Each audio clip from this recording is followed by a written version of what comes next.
दोपहर का वक्त था। घड़ी में लगभग 1:38 हो चुके थे। 242 लोग एक जहाज पर सवार थे, लेकिन उसमें से किसी ने नहीं सोचा होगा कि 2 मिनट के बाद उनके साथ क्या होने वाला है। जब लोग तैयारी कर रहे थे, टेक ऑफ की तैयारी हो रही थी, कोई सेल्फी ले रहा था, कोई वीडियो बना रहा था, सब लोग खुश थे।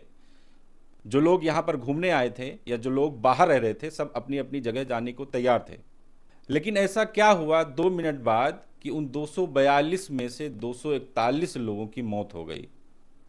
जी हाँ, आपने खबर देखा होगा, कल एक एयर इंडिया की विमान AI-171 अहमदाबाद से लंदन जा रही थी।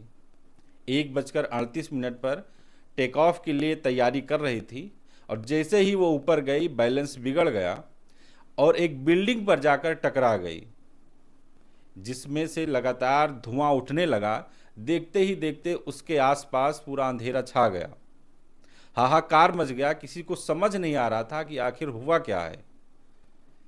जब लोगों की चीख पुकार हुई, मदद करने वाले लोग पहुंचे, स्टाफ पहुंचा, धीरे धीरे जब वहां से लाशें निकलने लगी, तब अंदाजा हुआ कि हादसा बहुत भयानक है। लोग उसमें जलकर राख हो गए। लगभग उस विमान में सवार 230 यात्री समेत 10 मेंबर और 2 पायलट। हालांकि उसके बाद एक चमत्कार हुआ, जिसमें से एक व्यक्ति जिंदा बचकर बाहर निकला, यानी 241 लोगों की वहीं पर मौत हो गई। और मौत इतनी भयावह थी कि लोग पहचान नहीं रहे हैं। उनका DNA टेस्ट किया जा रहा है। रिपोर्ट के हिसाब से उनके परिवार वालों को शव को सौंपा जा रहा है। आप अंदाज़ा लगा सकते हैं कि यह हादसा कितना भयानक हुआ है। पिछले 10-20 सालों की बात करें तो ये पहला इतना बड़ा हादसा है जिससे पूरा देश गम में डूबा हुआ है। हालांकि ये भी कहा जा रहा है कि जो पायलट थे वो अनुभवी थे।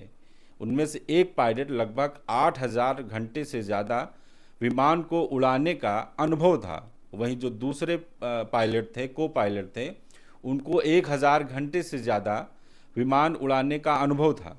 लेकिन अब सवाल उठता है कि आखिर चूक कहाँ पर हुई, क्या वजह रही कि इतना बड़ा हादसा हो गया। लोग सवाल कर रहे हैं। हालांकि सरकार की तरफ से, एयर इंडिया की तरफ से ये कहा गया है कि इसकी जांच करेंगे, तह तक जाएंगे। लेकिन उन 241 मरने वाले के परिवार को किस तरह से आप हौसला बढ़ाएंगे। वहीं दूसरी तरफ जब विमान एक बिल्डिंग पर गिरा तो वो मेडिकल कॉलेज का हॉस्टल था। उस वक्त वहाँ पर जो डॉक्टर थे, जो नर्स थे, वो कैंटीन में खाना खा रहे थे। वो भी इस घटना का, यानी इस दुर्घटना का शिकार हो गए। अब तक ताज़ा आंकड़ों के मुताबिक 265 लोगों की मौत हो चुकी, यानी 241 जो उस विमान में सवार थे, और इसके अलावा जिस बिल्डिंग पर गिरी, चूँकि वो आबादी वाला इलाका था, मेडिकल कॉलेज का हॉस्टल था, लोग कैंटीन में खाना खा रहे थे, बाकी लोग इस हादसे का शिकार हो गए, यानी 265 लोगों की अब तक मौत हो चुकी है। पूरा देश गम में डूबा हुआ है। देश के प्रधानमंत्री ने भी शोक जताया है, मौके पर पहुंचे। वहीं कल की बात करें तो देश के गृह मंत्री अमित शाह भी अहमदाबाद जाकर, जहां पर यह हादसा हुआ है, जायजा लिया। आज प्रधानमंत्री भी वहां पर पहुंचे, घायल लोगों से मुलाकात की और साथ ही जो एक व्यक्ति विमान में सवार था, बच गया, उनसे भी मुलाकात थी। लेकिन अब सवाल उठ रहे हैं, क्या कोई इसमें साजिश है? किस वजह से यह हादसा हुआ है? कहाँ पर गड़बड़ी हुई है? कैसे चूक हुई है? क्योंकि जो पायलट थे वो अनुभवी थे। आखिर क्या कारण रहा है, ये आने वाले समय में आपको पता चल जाएगा। लेकिन 265 लोग जिनकी मौत हो गई है, उनके घर में मातम छाया हुआ है।